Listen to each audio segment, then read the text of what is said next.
Okay, welcome back, guys. We're going to get right into the stock charts. I'm going to show you guys what I'm seeing as of right now. We're going to start out with the futures. Then we'll look at the market indices, the tech sector, and then we'll look at a couple individual trade ideas and setups. Right now, we've got obviously there's a big rotation that's happening between the tech stocks, kind of the stay-at-home stocks, and the go into the office stocks. Doesn't really matter fundamentally what it means. Doesn't really matter what the headlines are that are out there. That's kind of what's happening right now. A lot of this, though, was already priced in. So let's get into it. Leave me a thumbs up. Here we go. NASDAQ futures. All right, so I've got a lot of lines going on. Really, if I break it down to the hourly, we could get a slight bounce here. We had this, really, I'm looking at this trend line right here. When we broke that, we broke it pretty impulsively. So that's a pretty impulsive sell signal. I think that gets us back down to about 1142 or something, 11,145. But we might get a little bounce first. I could see us bouncing up to about this 11. Wait, here, let me mark it out. It's right in this area, right about there. See that? See how you have support right here, and then also right here you had resistance. So a bounce right up to there. That's probably, I think, probable. We bounce, then we roll over. SPY futures. So same deal. You have this nice clean uptrend line. We just broke it. We back tested once. We could back test again, then roll over. We'll continue to watch that. But again, I do think this is probably rolling over after a slight bounce. It sold off pretty hard the last couple days, so it would make sense that we'd bounce. Another thing on the SPY future, if you go to the weekly chart, you'll notice I have this bull market trend line marked out from 2009. So here's going all the way back to 2009. And you can see here on the weekly, there's the lows. Then we had all these reactions here, here, here, reactions here. We broke. And if you can see what's going on, really since 2018, late 2018, we broke trend and we've just been back testing. So to me, all the price action from 2018 is a big topping pattern, essentially. We're below trend, and that's why we keep getting these big moves down. This was a big 20% drop. This was a 35% drop or so, and we're getting the Fed stepping in, keep trying to prop it up, but the market wants to come down. And as I zoom in, you can see what's going on this last little deal. We last week, we basically, or sorry, that's actually this week, so we'll see how this plays out, but we ran almost all the way up to that trend line, and we're rejected right up there. So that's an area of major resistance, and that's where, if there's going to be a bear market, I think we're in a bear market, and I think that all this price action has been topping action, even though it's obviously made new highs. The bear market should start from up in this area, the selling. And it looks like so far we've got a big reversal doji. We'll see how the week closes, though. If the week closes, weak, or maybe we close right around this area, that's going to be a big doji candle, shooting star or spinning top, whatever you want to call it. I don't know how it's going to close. Then we look for more selling next week for confirmation. And if we get it, maybe we saw the top in the SPY. Obviously, I thought this was the top right up here, but we've eked out a new marginal high. I thought the top was right here, and we've made a slight new high, but again, it's pretty marginal. And I think there's more reward to the downside, and the risk-reward ratio, I believe, is favorable more to the downside than the upside at this point. And that's why I continue to look for short trades. Okay, well, we'll flip. Here's the SPY, same deal. The SPY, there's that trend line going all the way back to 2009 right there. And you can see we ran all the way up. Now, we don't have a doji in the SPY because the selling took place in the futures. Well, the buying, I guess, took place in the futures overnight on Monday or Sunday night. And then they sold into that. So big selling into that. There was the futures gapped up huge, and the institutions just sold.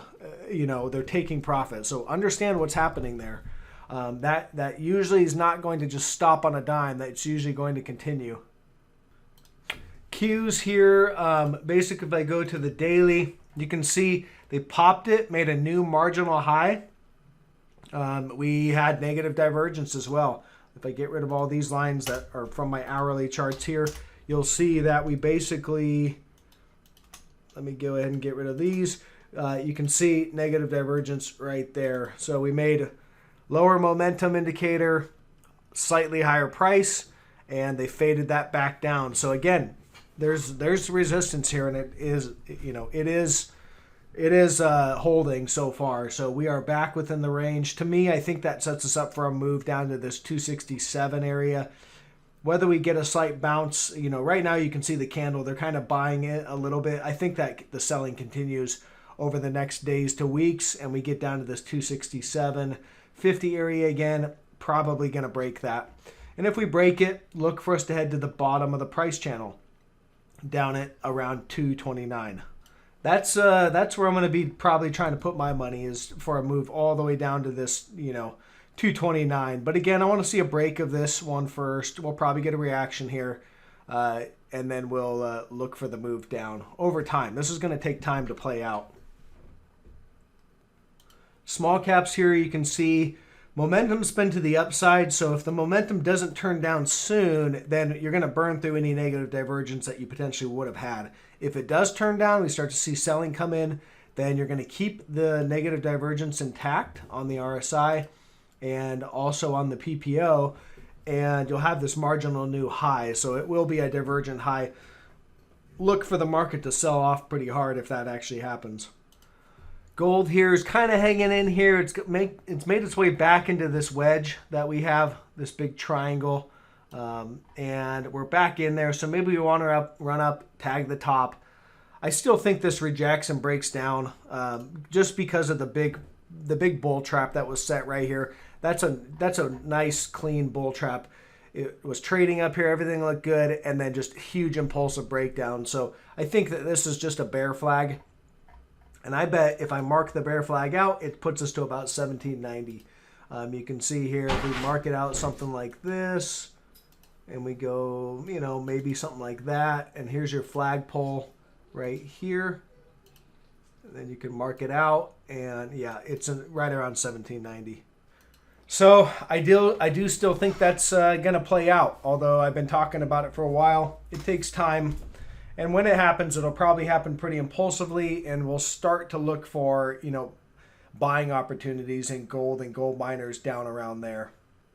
Okay, now let's look at some trade ideas. We've got some sell signals across the board. There's quite a few, so we'll look at those. Here's Chewie, 1 day. Here's your daily chart on Chewie, and this is the uptrend line on the daily chart. You can see we've had reactions here, lots right in here, another one right there. And we've got a daily breakdown right here. So we'll see if this holds, and if it continues to sell off, then the daily close, that's your sell signal. I do suspect we get a daily candle breakdown. You can see there, it sold all the way down to the first support right around this 56.22. And there's a little kickback rally, but they're running right up into resistance right around here. So if it holds here and continues to sell off, that's going to be your daily close on Chewie, which is a sell signal, and that sets us up really what I think is probably a move down to this 45.56. So that would be a move of about 22%. I think that's how that's going to play out. So again, you still need the daily close. If they buy this up and recover this, and it's just this big whipsaw signal, then obviously that's bullish. But if it closes, anywhere around 59 or down around this 56.20, that's going to be pretty bearish. That's a sell signal. Obviously, they can do kickback rallies, but at that point, everything is kind of a sell the rip. You're looking to build short positions in this, so that's how I'm trading it. I have a small, the way I traded it is on the breakdown this morning. I shorted it all the way down to here, covered it, and now I'm looking for a place to re-enter. So I just started re-shorting it right here at this 59.15. And, I think it's going to hold and continue to drift down here and get it closed down around this 56, somewhere right in there. BABA here, I did the same deal. It broke down today. That's an impulsive sell signal right there. That one should stick. Because it came in the form of a gap, you can see here on the daily chart, this is going back to your March lows. We were walking up this trend line, lots of reactions along here. and then we broke with a gap. That verifies that trend line as well. When you see a gap reaction around a trend line, that's verification that that trend line is an accurate trend line. So gap down and then sold off impulsively, that's a sell signal. So at this point, the way I traded it is I shorted it down to my first level of support, which I had here at 267.92. I covered right there, and now I'm looking for an opportunity to reestablish a short position on kickback rallies. So if it wants to rally up and do some sort of back testing, then that's opportunities to enter a short position. If it doesn't give you that, then, I mean, this still is a sell signal from a swing trading perspective. So I think the next move down is probably down to this 241.23. Okay, Zoom is trying to break down. We'll see what happens. But here's the daily chart. You've got this upward price channel. See how I have it? Here's the bottom of the price channel coming off the January 2020. And basically you've got reaction here, there's another reaction. And like I said, we're breaking down to the bottom of the price channel and starting to break down through it, but we'll see what happens, because we at one point we're all the way down at this 366.75, and I was really looking for about 326 to gap fill and really be a major level of support. But the buyers are kind of coming in a little bit, so we'll see what's going on. What I did is I shorted. When I saw the rest of the market starting to bounce this morning, I covered quite a few of these little shorts that I have on this stock. I'm looking to reshort them basically. So I'm watching Zoom. You can see it's kicking back into this level. It's about 400 right now.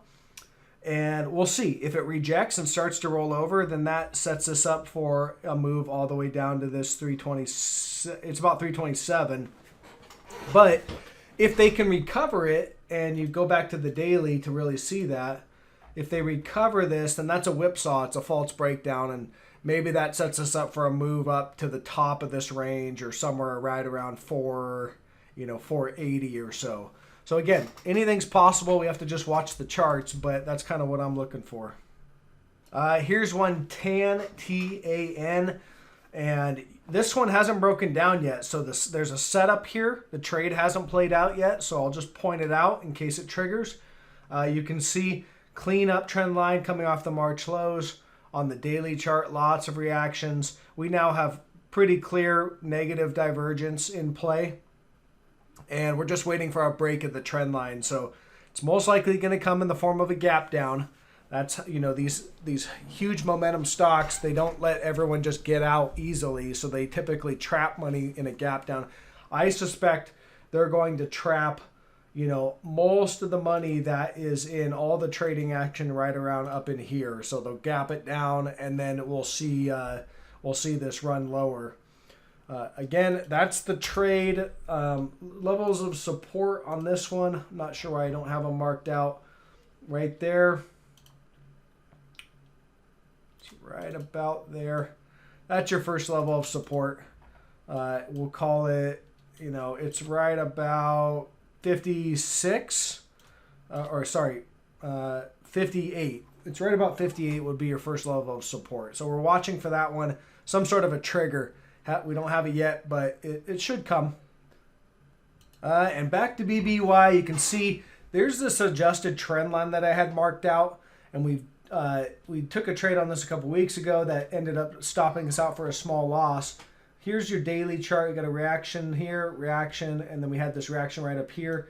We're just starting, let me get that right there. We're just starting to break down. We closed below it yesterday. Today they're recovering it, but it might fail right here. This could just be a kickback rally.